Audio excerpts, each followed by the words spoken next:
I'm going to introduce our first speaker, who many of you know and love. This is Sabrina Frey.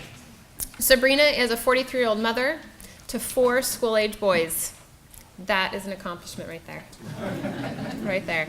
Originally diagnosed with a small medium tumor in January of 2013, she has been battling metastatic disease since spring of 2014. Originally from California, she has lived in Madison, Wisconsin since 2003. She spends most of her time raising her boys, ages 9, 11, 14, and 17. She is actively involved in working for their hockey club in youth sports administration. She has gone through many treatments at the University of Wisconsin-Madison's Carbone Cancer Center and with the Metastatic Uveal Melanoma Program at Thomas Jefferson University Hospital in Philadelphia.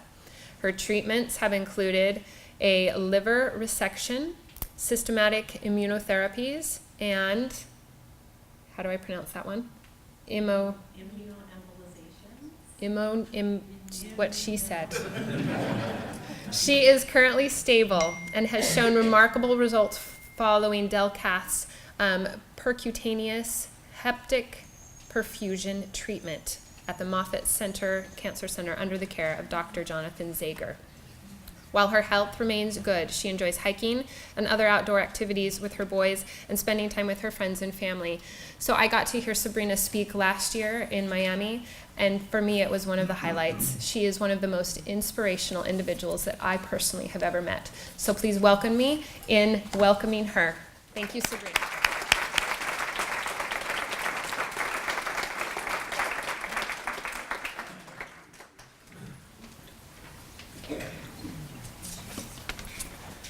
Well, good morning and welcome. Thank you for the nice introduction, Holly.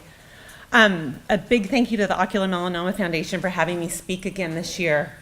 It's kind of fun to be back in my old stomping grounds. I grew up in Carmel. My oldest, who is 18 years old now, was born up in San Francisco. So I'm, kind of from the Bay Area. Fun to be home. None of my kids want to come with me. They want to stay home with their dad. So I got to spend some time here with my mom and dad alone, which was very, very fun. I spoke last year in Miami, and this week as I was getting ready to fly out, I thought, yes, I made it another 12 months. Hooray, yay me. This is my 3rd conference that I've been at.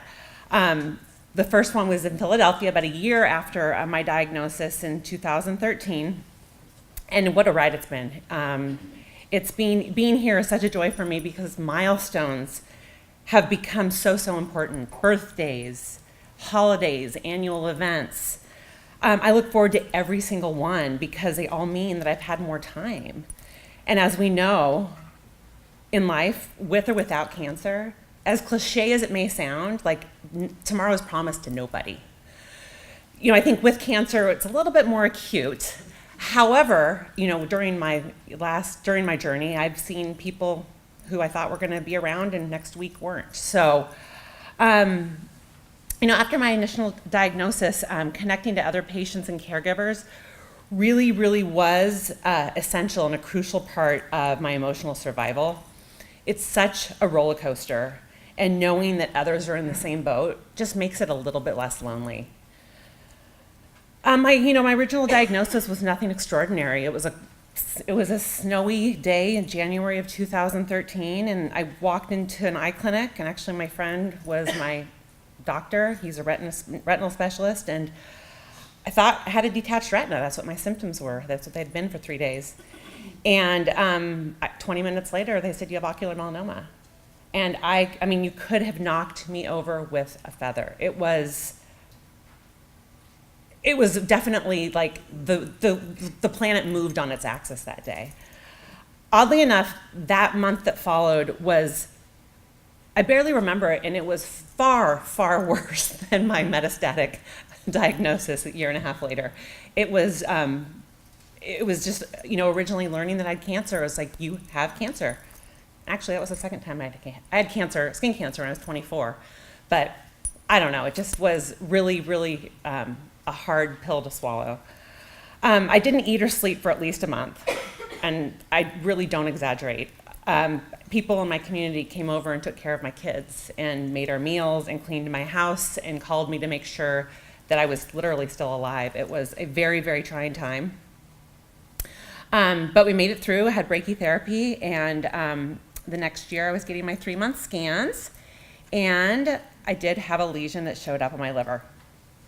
Now we moved forward the next day to have it biopsied, and we were in a really small room, several doctors, a few nurses, an anesthesiologist, and I had been expecting this, and I think the diagnosis wasn't to make sure it wasn't cancer, but to confirm that it was cancer. So we all kind of knew what was coming.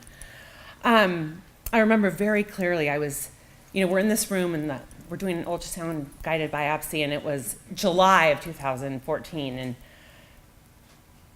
it was a resident or fellow, and I'm sure he had never done this on his own. I'm 100% sure. Everyone's telling him what to do. This poor guy is, trying to get into my belly and get the biopsy of the liver. The room was so quiet you could hear a pin drop, and his eyes went white, and his face just kind of fell as he pulled, the sample out of my liver. And I said, "Was it black?" And all he could do was nod, and I grabbed his hand, and I said, "Don't worry, I'm gonna be fine, I'm gonna be fine." Here I am trying to make this poor guy feel okay, and knowing that my whole life was gonna change. I was trying to comfort him during this time, knowing that my life would change, and it definitely has. That was over 3.5 years ago, and of course, I thought I was on my way out. So I planned my death down to every little detail. I called hospice. I got all my affairs in order, and clearly and gratefully, I was ultra wrong, because here I stand today. And I don't think that I'm going to die next week or next month. I've had lots of therapies, as Holly said, and I'm happy to speak with anybody about my therapies. I started with a resection. I had IV immunotherapies, immunoembolizations. I went through Dr. Sato and Dr. Orloff, University of Wisconsin. My latest treatments last year, I had 5 Delcath Percutaneous Hepatic Perfusion treatments at Moffitt with Dr. Zager, and I have not had any treatment since last November, and my liver is stable. So that's really great. Anybody who wants to, speak specifically about that, find me later. I'm happy to talk about any of my experiences. I'm doing well today, and I really try to take it one day at a time. If I think about tomorrow or the next day, I kind of go on tilt. So I just really try to take it I really try to live in the moment. In my experience, not only have I been given the opportunity to get some good time since cancer, because I really thought I'd be dead by now, I've also seen the world from a whole new perspective. And I've had the opportunity not to learn how to die, but to learn how to live. I buy the shoes, and I have lots and lots and lots of pairs of them. I am present with my kids almost all the time. I have them around me, besides this weekend, almost all the time. I walk every day. I've been able to do a bit of traveling. I've seen the leaves change. In the spring, I got to see the flowers bloom. I've got my mom and my dad, despite being divorced since I was 7, are both here with me today, and I've had an opportunity to spend some time with them, and they have always been available to me with unconditional, unwavering support. So thank you, guys.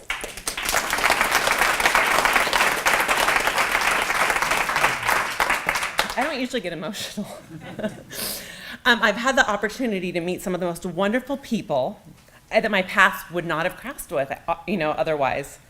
I just sent my oldest to college in August. He goes to Tulane in New Orleans. That was something that I never thought that I would see happen when I was diagnosed. When he was in 8th grade, I never thought that I would see him go to college. My baby was 5 when I was diagnosed. He's 10. I've doubled my lifespan with him. Awesome.